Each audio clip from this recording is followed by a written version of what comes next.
Indian premier ಲೀಗ್ನ 4ನೇ ಪಂದ್ಯದಲ್ಲಿ 14ರ ಹರಿಯದ ವೈಭವ್ ಸೂರ್ಯವಂಶಿ ಸ್ಫೋಟಕವನ್ನ ಸಿಡಿಸಿ ದಾಖಲೆಯನ್ನ ನಿರ್ಮಿಸಿದ್ದಾರೆ. ಜೈಪುರದ ಸವಾಯಿ ಮಾನ್ಸಿಂಗ್ ಸ್ಟೇಡಿಯಂನಲ್ಲಿ ನಡೆದ ಈ ಪಂದ್ಯದಲ್ಲಿ ಮೊದಲು ಬ್ಯಾಟ್ ಮಾಡಿದ ಗುಜರಾತ್ ಟೈಟನ್ಸ್ ತಂಡ 20 ಓವರ್ಗಳಲ್ಲಿ 209 ರನ್ ಅನ್ನ ಕಲೆ ಹಾಕಿತು.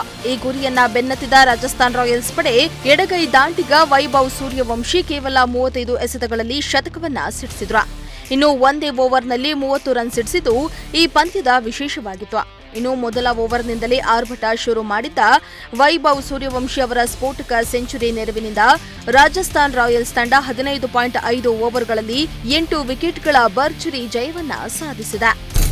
ಭರ್ಜರಿ ಯಶಸ್ಸಿನೊಂದಿಗೆ ನಡೀತಾ ಇರೋ ಇಂಡಿಯನ್ ಪ್ರೀಮಿಯರ್ ಲೀಗ್ ಪಂದ್ಯಗಳ ಸಂಖ್ಯೆಯನ್ನ 74ರಿಂದ 94ಕ್ಕೆ ವಿಸ್ತರಿಸಲು ಬಿಸಿಸಿಐ ಮುಂದಾಗಿದೆ. 2028ರಿಂದ ಪಂದ್ಯಗಳ ಸಂಖ್ಯೆ ವಿಸ್ತರಿಸಲು ಬಿಸಿಸಿಐ ತೀರ್ಮಾನಿಸಿದೆಯಂತೆ. ಆದರೆ ಸದ್ಯಕ್ಕೆ ಫ್ರಾಂಚೈಸಿಗಳ ಸಂಖ್ಯೆಯನ್ನ ಹೆಚ್ಚಿಸುವ ಯೋಜನೆ ಇಲ್ಲ ಅಂತ ಇಂಡಿಯನ್ ಪ್ರೀಮಿಯರ್ ಲೀಗ್ನ ಅಧ್ಯಕ್ಷ ಅರುಣ್ ಧುಮಾಲ್ ಸ್ಪಷ್ಟಪಡಿಸಿದ್ದಾರೆ. ಐಪಿಎಲ್ ಮಾಧ್ಯಮ ಹಕ್ಕುಗಳ ಒಪ್ಪಂದದ ಪ್ರಕಾರ ಬಿಸಿಸಿಐ ಐಪಿಎಲ್ ಸೀಸನ್ 18ರಲ್ಲಿ 84 ಪಂದ್ಯಗಳನ್ನು ಆಯೋಜಿಸುವುದಾಗಿ ತಿಳಿಸಿತು. ಆದ್ರೀಗ ಈ ನಿರ್ಧಾರದಿಂದ ಹಿಂದೆ ಸರಿದಿದ್ರು. ಅತ್ತ ಪಂದ್ಯಗಳ ಸಂಖ್ಯೆ ಹೆಚ್ಚಳ ಮಾಡಬೇಕೆಂಬ ಬೇಡಿಕೆಯನ್ನ ಐಪಿಎಲ್ ಪ್ರಸಾರಕ ಸಂಸ್ಥೆಗಳು ಮುಂದಿಟ್ಟಿವೆಯಂತೆ. ಹೀಗಾಗಿ ಇದೀಗ ಐಪಿಎಲ್ 2028ರಿಂದ 94 ಪಂದ್ಯಗಳನ್ನು ಆಯೋಜಿಸುವ ಬಗ್ಗೆ ಚರ್ಚಿಸಲಾಗಿದೆ. ಇನ್ನು 2028ರಿಂದ ಐಪಿಎಲ್ ರೌಂಡ್ ರಾಬಿನ್ ಮಾದರಿಯಲ್ಲಿ ನಡೆಯಲಿದೆಯಂತೆ. ಐಪಿಎಲ್ ಅಂಗಳದಲ್ಲಿ ಸದ್ಯ ಈಗ ರಾಯಲ್ ಚಾಲೆಂಜರ್ಸ್ ಬೆಂಗಳೂರು ತಂಡದ್ದೇ ಮಹತ್ವ. ಡೆಲ್ಲಿ ಕ್ಯಾಪಿಟಲ್ಸ್ ವಿರುದ್ಧ ಆರ್ಸಿಬಿ ಗೆಲುವು ಸಾಧಿಸಿದ ಮೇಲೆ ಪಾಯಿಂಟ್ಸ್ ಟೇಬಲ್ನಲ್ಲಿ ಅಗ್ರ ಸ್ಥಾನಕ್ಕೇರಿದೆ.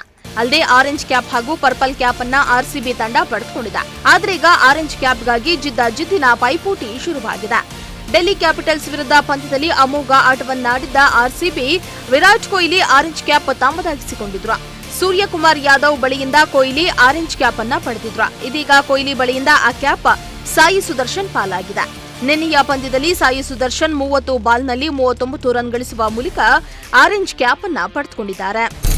ಇಂದು ಡೆಲ್ಲಿ ಕ್ಯಾಪಿಟಲ್ಸ್ ಹಾಗೂ ಕಲ್ಕತ್ತಾ ನೈಟ್ ರೈಡರ್ಸ್ ತಂಡಗಳು ಡೆಲ್ಲಿಯ ಅರುಣ್ ಜೇಟ್ಲಿ ಮೈದಾನದಲ್ಲಿ ಮುಖಾಮುಖಿಯಾಗಲಿವೆ. ಪ್ಲೇ ಆಫ್ ರೇಸ್ನಲ್ಲಿ ಕೆಕೆಆರ್ ತಂಡ ಉಳಿಯಲು ಈ ಮ್ಯಾಚ್ ಗೆಲ್ಲುವುದು ಅನಿವಾರ್ಯವಾಗಿದೆ.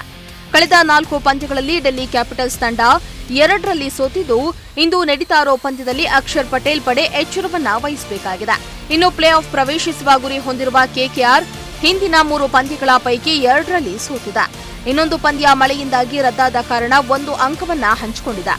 ಒಂದು ವೇಳೆ ಸುಧಾರಿತ ಪ್ರದರ್ಶನ ನೀಡಲು ವಿಫಲಗೊಂಡ್ರೆ ಕೆಕೆಆರ್ ತಂಡದ ಪ್ಲೇ ಆಫ್ ಕನಸನ್ನ ಇನ್ನಷ್ಟು ದೂರವಾಗಿಸಲಿದೆ. ನೈಟ್ ರೈಡರ್ಸ್ ತಂಡದ ಬ್ಯಾಟಿಂಗ್ ಪಡೆ ನಾಯಕ ಅಜಿಂಕ್ಯ ರಹಾನೆ ಮತ್ತು ಆಂಕ್ರಶ್ ರಘುವಂಶಿ ಅವರನ್ನ ಅವಲಂಬಿಸಿದೆ.